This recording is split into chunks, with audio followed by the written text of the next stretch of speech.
widely considered the poor cousin of a bike manufacturer's offering, the humble endurance bike.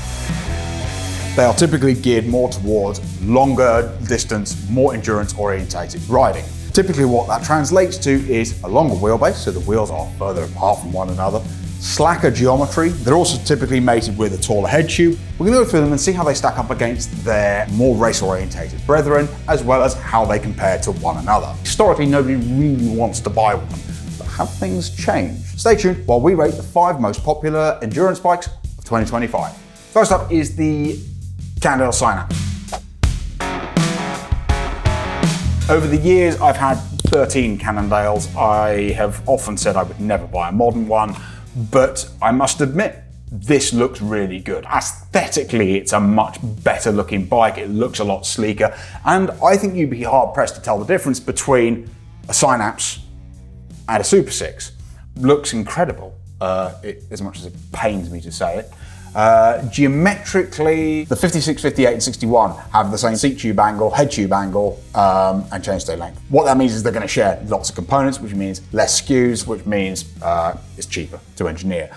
Doesn't necessarily make it a bad bike though. So laughably, a 51 centimeter has got a 54.5 centimeter top tube. That's going to cause some problems because most people are going to end up with a bike that's too big for them.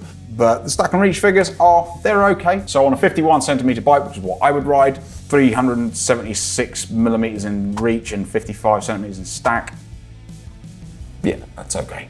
I'm going to rate the Synapse pretty highly. You know, it comes in 6 different sizes from 48 to 61. The geometry is acceptable. It's kind of the same as most of these brands, to be honest with you. When you look at them back to back, stack and reach figures, I reckon, are going to be more or less the same, or very, very similar at least. So I'm going to rate the Synapse 8 out of 10. From a price standpoint, we are going to try and compare all bikes with Ultegra today. 6,000 quid, it's at the higher end price point. It's got a proprietary seat post. That's going to be annoying. Do they make a inline one? No. Okay, so we'd deduct a point for that, so it's 7 out of 10. Right, next up, we've been poo-pooed in the past for emitting giant from one of our lists. So today we're going to talk about the Defy. Looks amazing. Geometrically, I mean, again, it comes in 5 sizes, which isn't great. Ultegra bike is £6,000. It has a proprietary seat post. However, the seat post has between 15 millimeters setback and -5, which means that it puts the saddle further forward, which is a good thing. Gives you quite a wide range of adjustment, omits the need for an inline seat post, which is a good thing given that you can't buy extra seat posts for these bikes because it's a proprietary seat post.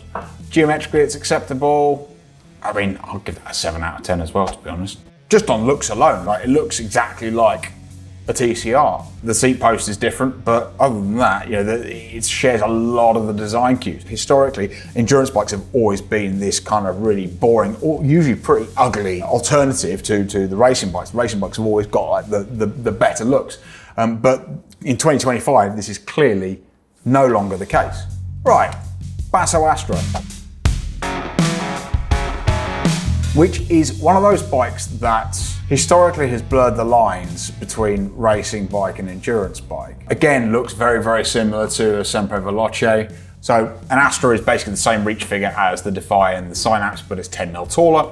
It means less spaces, or a more upright position if that's what you want. They aren't quite as short and tall as some bikes on this list, but as I say, it comes in a reasonable range of sizes, and at £4,500 with Ultegra. It's one of the cheaper bikes on this list. I'm going to give that 8 out of 10 on the grounds that it comes in lots of different sizes. It does have a proprietary seat post, but I know that you can get an inline version of it, and you know, it's pretty cost effective as well. Good job, Basso. The Canyon Endurace CF SLX 8 Di2. I did a video about this bike on Cade a year or so ago. At the time, we hailed the Canyon Endurace for the attempts at kind of adjustability. I mean, I think the handlebar adjustment on this bike, the concept of it is brilliant. It could do with going a little bit further and offering a little bit more adjustment. Again, it's still a pretty good looking bike. It doesn't look quite as good as an Ultimate. When you look at the Synapse and the Defy versus the Super 6 and the TCR, I don't think I'd be able to tell the difference. With the Canyon, it's kind of looking a little bit more meh.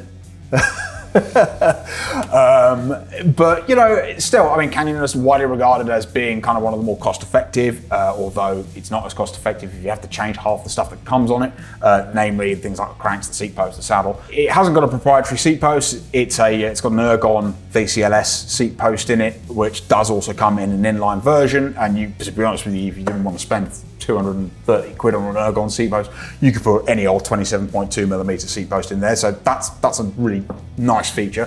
£5,000, comes in 8 different sizes. I'd give the Canyon 8 out of 10. Nah, I'd give the Canyon 7 out of 10 on the grounds that it's starting to look a little bit long in the tooth compared to the Ultimate. Next one's good for a laugh. Roubaix.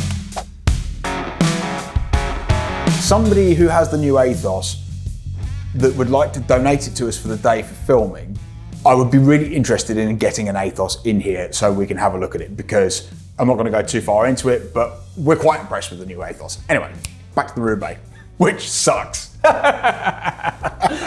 This is the problem, right? You look at these two bikes. The Roubaix looks like a dog's dinner versus the SL8 looks, looks like it's doing 1,000,000 miles an hour when it's standing still. There's like a huge disparity in how they look.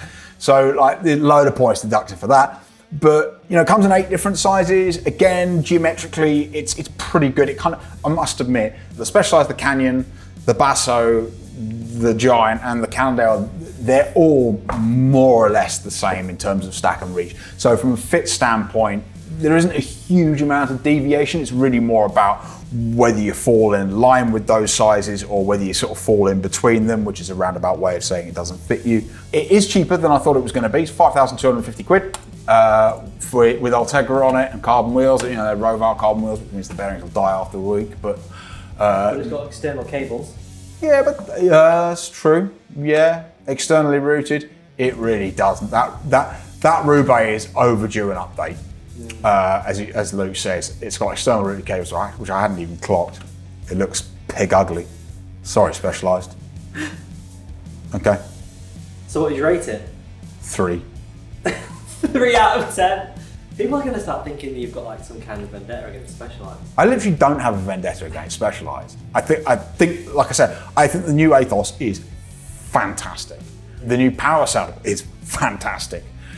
But yeah, I definitely don't have, I'm not anti-Specialized, but that needs to go. Come on, guys. Come on, Morgan Hill, you can do better than that. And I know they can.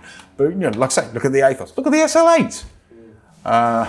Right, bonus bike time. I do love this bike, and to be honest, this bike's been around for a few years now. To my mind, is the first bike that sort of made endurance bikes look good. The main thing with the Pinarello X though is that it comes in a massive range of sizes. There are very small size increments between the sizes, which means that the likelihood of you getting a good fit with it is much higher. The Ultegra bike stands at $6,500, is a more expensive bike, I'm not gonna lie. We're gonna have to deduct points for that. It is a good looking bike, in my opinion. Beauty is in the eye of the beholder after all.